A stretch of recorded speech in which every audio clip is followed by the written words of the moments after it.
sacrifice. Mount 9. 10-13. 12. 1-7. Compare Ho 6. 6. He placed mercy among the weightier matters of the law. Mount 23. 23 is noted, while such mercy could embrace judicial clemency, such as the Pharisees might have opportunity o texto e acute miritra longo, mercy 378 to express doubts. Because these approach the danger of spiritual death, their fellow Christians are exhorted to maintain the flow of mercy to these and help them to avoid a destructive end. While continuing to show mercy to some whose actions have not been proper, they need to be careful not to fall into temptation themselves, being conscious that they must not only love righteousness, but also hate what is bad. Hence their mercy does not imply any condoning of wrong.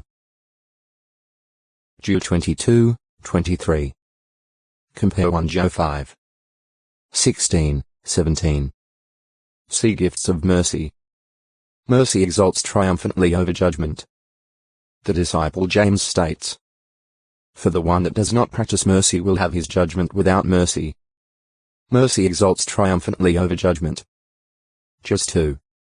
13. The context shows that he is developing the thoughts expressed earlier as to true worship, including the expression of mercy in caring for those afflicted, and in not showing favoritism and discriminating against the poor in favor of the rich.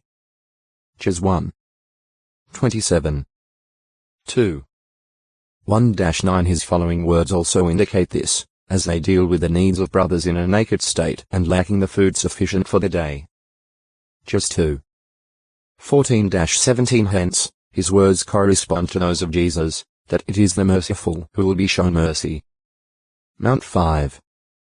7. Compare Mount 6. 12.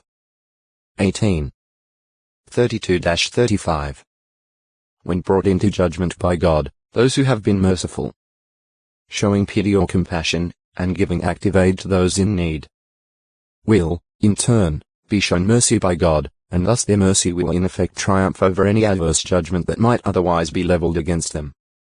As the proverb states, "He that is showing favor to the lowly one is lending to Jehovah, and his treatment he will repay to him." PR 19. 17. The point made by James is corroborated by many other texts. Compare Job 31. 16-23, 32. PS 37. 21, 26. 112. 5. PR 14. 21. 17. 5. 21. 13. 28. 27. 2T1. 16, 18. Heb 13. 16. The mercy of God's high priest. The book of Hebrews explains why Jesus, as the high priest far greater than any priest of the Aaronic line, had to become a man, suffer, and die. Consequently he was obliged to become like his brothers in all respects, that he might become a merciful and faithful high priest in things pertaining to God, in order to offer propitiatory sacrifice for the sins of the people. Having suffered under test, he is able to come to the aid of those who are being put to the test. Heb 2. 17, 18. Because of having the record of Jesus' life, his words and deeds, those addressing themselves to God through Jesus can do so with confidence. For we have as high priest, not one who cannot sympathize with our weaknesses, but one who has been tested in all respects like ourselves, but without sin. Let us, therefore, approach with freeness of speech to the throne of undeserved kindness, that we may obtain mercy and find undeserved kindness for help at the right time. Heb 4. 15, 16. Jesus sacrificing his own life was an outstanding act of mercy and love. In his heavenly position as high priest, he gave evidence of his mercifulness, as in his dealings with Paul Saul, showing him mercy because of Paul's ignorance. Paul states, "Nevertheless, the reason why I was shown mercy was that by means of me as the foremost case Christ Jesus might demonstrate all his long-suffering for a sample of those who are going to rest their faith on him for everlasting life." 1T1. 13-16. Even as Jesus' Father, Jehovah God, showed mercy many times to Israel in saving them from their enemies, freeing them from their oppressors, and bringing them into a peaceful, prosperous state, so, too, Christians may have firm hope in the mercy to be expressed through God's Son. Hence Jude writes, "Keep yourselves in God's love, while you are waiting for the mercy of our Lord Jesus Christ with everlasting life in view." Jude 21. God's wonderful mercy through Christ encourages true Christians not to give up in their ministry and to carry out textoi acute miritra longo. Maribal 379. Principal difference between charis and elamitl.os is that charis expresses especially the idea of a free and undeserved gift, thus emphasizing the free-heartedness and generosity of the giver, whereas elamitl.os stresses the merciful response to the needs of those afflicted or disadvantaged. Thus, Kadashra's undeserved kindness was shown by God to his own Son when he kindly gave to him the name that is above every other name. PHP 2. 9. This kindness was motivated not by pity, but by God's loving generosity. See kindness. Madni Red Rebellion. A son of Ezra mentioned in the genealogy of the tribe of Judah. Mad had an Egyptian wife, Bithia the daughter of Pharaoh, by whom Mad had sons. 1 Ch 4. 1, 17, 18. The Jewish wife mentioned in verse the 18th of may have been another wife of Mad. Moth. 1. One of the head priests accompanying Zerubbabel from Babylon to Jerusalem in 537 BCE NE 12. 1-7. A priestly paternal house of the next generation is named Marioth, and it is possible that Mamuth was its founder. NE 12. 15. The names are rather similar as written in Hebrew characters. 2. Son of Irijah and a prominent priest in the days of Ezra and Nehemiah. When Ezra and a Jewish remnant came to Jerusalem from Babylon in 468 BCE, Mamuth was among the priests into whose hands they proceeded to weigh out the silver and the gold in the utensils in the house of Jehovah. Ezra 8. 31-34. Mamuth was a descendant of Hakoz, some of whose descendants could not establish their genealogy. As 2. 61, 62. But that the division of the family to which he belonged could verify its lineage is evident, since Mamuth shared in priestly functions.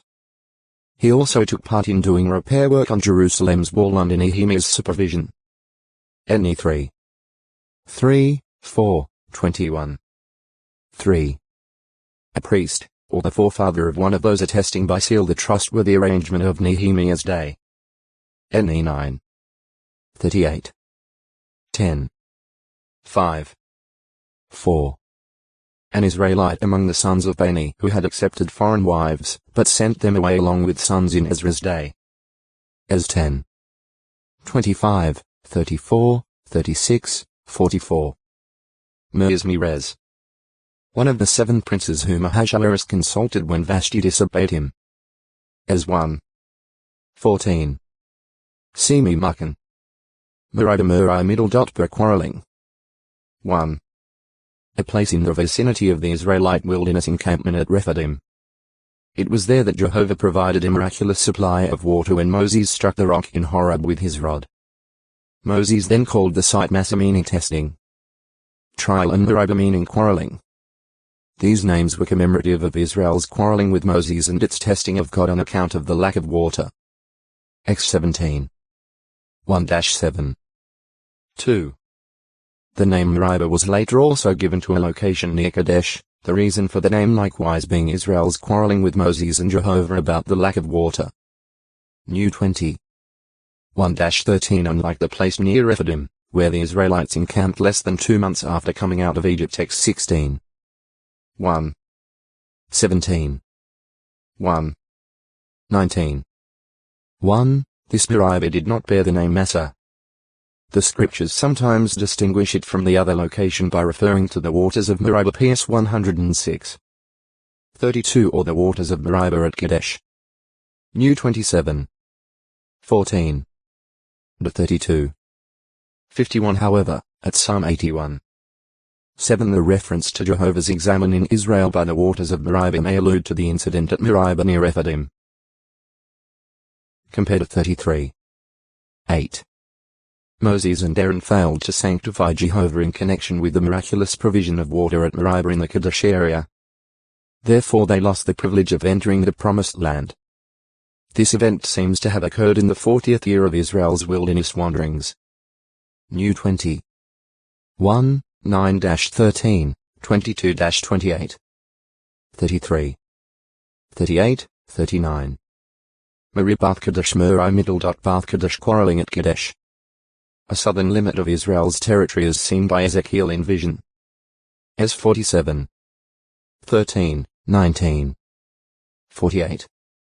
28. The name Meribath Kadesh alludes to Israel's quarreling with Jehovah at O Textoi Acute Miritra Longo, Merdach 380 Merdach Mo Middle. Dak. The Hebrew form for Marduk, the most important Babylonian god, whose downfall was foretold to coincide with Babylon's overthrow. J 50. 2. The Babylonian kings Merodach Baladan Issa 39. 1 and Evil Merodach 2 Ka 25. 27 were undoubtedly named after this god. With the rise of Babylon to prominence, because of King Hammurabi's making it the capital of Babylonia, Merodach likewise increased in importance. The attributes of earlier gods came to be assigned to him, and it is thought that the Babylonian priests altered the mythological accounts to make Merodach the slayer of Tiamat and the creator of the world and of man. Babylonian texts identify Marduk Merodach as the son of either god presiding over the watery element, the consort of Subpanatu, and the father of Nebo. The kingship over Babylon was closely associated with the image of Merodach at his temple, Esagila, for the rulers of Babylon were not installed by coronation, but became kings by taking hold of the hand of Merodach. The ceremony was repeated each year at the New Year's festival.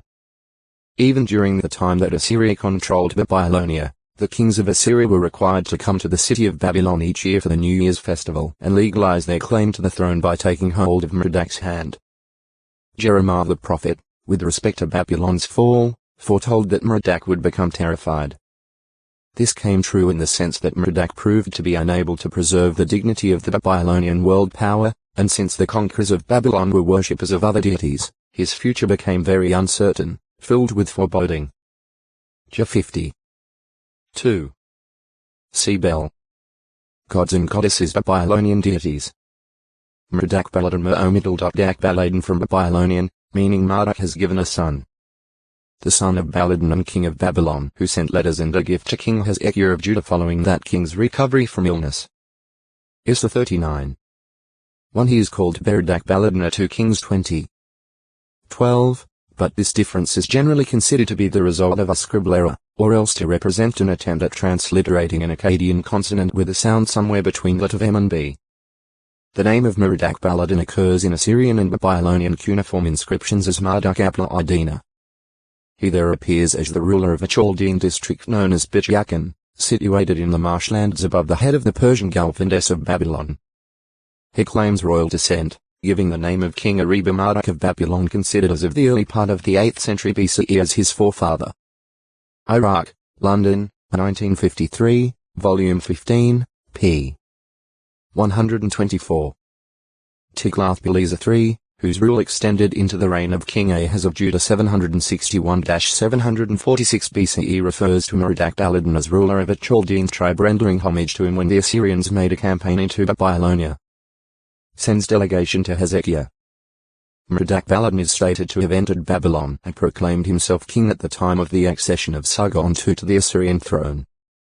Merodach Baladan had the support of the Elamites in this action, and although Sargon soon endeavored to dislodge him from Babylon, the Chaldean was able to maintain his position there for a period of about 12 years, according to the Babylonian king list. It may have been during this time that he sent his embassy to King Hezekiah, either in the 14th year of the Judean king 732 BCE, or Merodach Baladan making a grant of land to an official. King Hezekiah was overly cordial to messengers from Merodach Baladan, Mesha 381 shortly thereafter. It is suggested by some, including Jewish historian Josephus, that Merodach Baladan's expressions of interest in Hezekiah's health involved more than a formality, and that his ulterior motive was to attempt to gain the support of the kingdom of Judah, along with that of Elam, in a coalition against Assyria. At any rate, Hezekiah's action in showing the royal treasure house and his armory to Kai 20. 13 to the Chaldeans' messengers was roundly condemned by the prophet Isaiah as presaging eventual conquest of Judah by Babylon. Issa 39. 2-7. Defeated by Assyria. Toward the close of his rule of approximately 12 years over Babylon, Merodach Baladan saw his main support from Elam cut off by an Assyrian victory over that kingdom, and thereafter he was attacked and forced to flee from Babylon. Despite losing Babylon to the Assyrians, Aladdin appears to have been able to retain his position as ruler over Bijakan. The Babylonian king list shows a second reign of 9 months. Polyhistor says 6 months by Aladdin as king of Babylon during the second year after Sargon's death. This is generally accepted as referring to the same king making a second effort to establish himself on the throne of Babylon. It is to be noted, however, that the Babylonian inscriptions in this case refer to him as Aladdin, a native of Habi, in contrast with Aladdin, of the dynasty of the Sea Country, in the case of the earlier reign. Ancient Near Eastern Texts, edited by J. Pritchard, 1974, p. 272. This second reign was very short, as Assyrian king Sennacherib quickly occupied Babylon, and Aladdin had to seek refuge in Elam, where he seems to have ended his ambitious career. Despite Aladdin's failures, in later times the Chaldeans did become the dominant ethnic group in the Babylonian Empire. Merom, waters of Merom, high exalted place. It was here that the Confederate Canaanite forces under Jabin the king of Hazor encamped before being defeated by Joshua. Probably for the first time the Israelites faced Canaanites equipped with horses and chariots, as may be inferred from Joshua's receiving divine instructions then about burning the chariots and hamstringing the horses.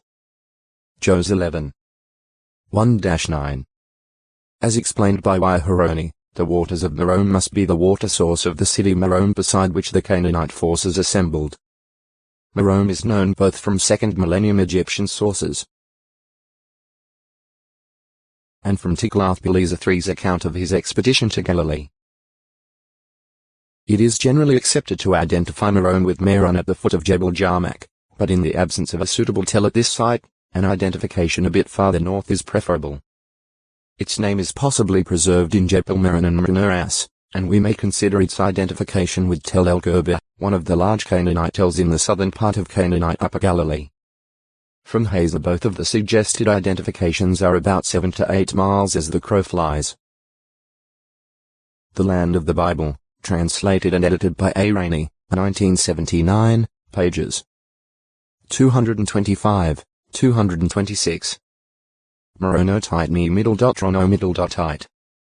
A designation applied to Judea and Jaden, apparently identifying them as inhabitants of Meronoth. 1 ch 27. 30. Ne 3. 7. Some scholars believe that Meronoth was located near Gibeah, but its exact location is otherwise unknown. Others tentatively identify it with Benchaniah, less than 5 kilometers 3 mi NW of Gibeon. Meroz, a place cursed by an angel for not coming to the assistance of Jehovah. JG 5. 23. It may be that the inhabitants of Meroz did not aid Jehovah's designated commander Barak in the actual fight against the Canaanites under Sisera. JG 5. 5-16. Or, if Meroz lay on defeated Sisera's escape route, perhaps its inhabitants failed to detain him. JG 4. 17. The fact that the Bible account next relates Yael's courageous act in killing Sisera lends some support. O textoi acute muritra longo. Meshach 382. Prophet gave assurance that if ditches were dug in the dried up torrent valley, Jehovah would fill them with water. 2 Chi 1. 1. 3. 4-19. This occurred, and the reflection of the early morning sun upon the water made it look like blood to the Moabites, possibly because of red clay in the freshly cut ditches. The illusion deceived them into thinking the allied armies of Israel, Judah, and Edom had turned on one another. It was not unreasonable for them to think this, in view of the fact that they knew of the jealousy between Israel and Judah. Also, the Edomites were no lovers of the men of Judah, who were allied with Israel on this occasion. 2 Chi 3. 20-23. Compare 2 ch 20. 10, 11, 24, 25. Thinking their enemies had slaughtered one another, the Moabites shouted, "So now, to the spoil, O Moab!" and entered the camp of Israel, only to be put to flight.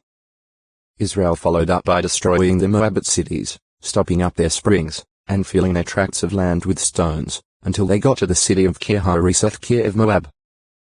2 Chi 3. 23-25. When King Mesha found himself trapped, he took 700 swordsmen and tried in a counterattack to break through to the king of Edom, perhaps because he thought that there he would meet with the weakest resistance, but he was unable to do so. Finally he took his firstborn son who was going to reign in place of him and offered him up as a burnt sacrifice upon the wall. 2 Kai 3. 26, 27. The majority of commentators agree that Mesha offered up his own son as a sacrifice to his god Chemosh. The few who think otherwise say it was a captured son of the king of Edom that was sacrificed, citing Amos 2. 1 as evidence, where reference is made to Moab burning the bones of the king of Edom for lime. Though grammatically the Hebrew will allow for such an interpretation, this latter suggestion seems contrary to other known facts. For example, it was unheard of for Moabites and Ammonites, Israel's neighbors, to offer up their enemies as sacrifices to their gods, but it was a known practice of their religion to offer their own children as burnt sacrifices to appease the anger of their gods. 12. 30, 31. Mix 6, 7. It is therefore understandable why this Chemosh worshipper, Mesha, faced with imminent danger of defeat, would have resorted to such drastic measures. The Moabite Stone. The Moabite Stone was discovered at Hibban Dibban in 1868. It is generally accredited to Mesha, and its contents are usually assigned to the period beginning with the events recorded in the 3rd chapter of 2 Kings. In this famous inscription, Mesha commemorates his breaking Israel's domination, which he says lasted 40 years. There are also various comments made therein about the places Mesha captured: Geba, Ataroth, Nebo, Jashaz. In boasting of his being very religious, of building cities and a highway, as well as of a victory that he claims over Israel, Mesha gives all the credit to the god Chemosh. Mesha also knew of Israel's god Jehovah, for in the 18th line of this document the tetragrammaton is found. There Mesha brags, "I took from there the vessels of Yahweh, dragging them before Chemosh." Picture, Volume 1, p. 946. However, his own defeat and the sacrifice of his son are, as one would expect, omitted. Biblical Archaeology Review, May June 1986, p. 57 observes, monumental inscriptions on freestanding stones or temple walls were produced for propaganda purposes and for the glorification of the national god and the country's ruler. Hence, it is not surprising that Mesha makes no mention of the military campaign of the kings of Israel, Judah and Edom against his country, of which the Bible gives us a detailed account. 3. Heb. Memidal.Shah. A son of Shaharaim by his wife Hodesh. Mesha became a family head in the tribe of Benjamin. 1 Ch. 8. 1, 8-10. 4. Heb. Memidal.Shah.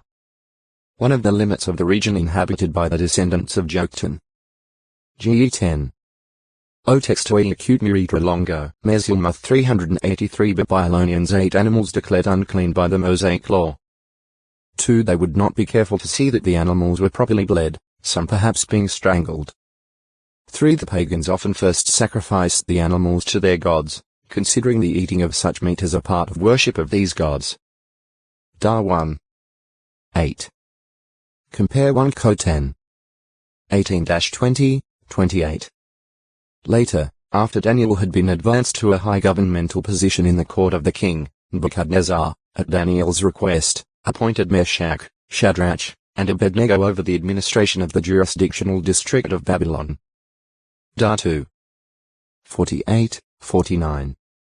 Refuses to bow to image. Meshach and his 2 companions again came to the king's notice because of refusing, in the sight of all the other government personnel, to bow down before the great image Nebuchadnezzar had made. With full faith in Jehovah, they told Nebuchadnezzar that they would not join in serving the king's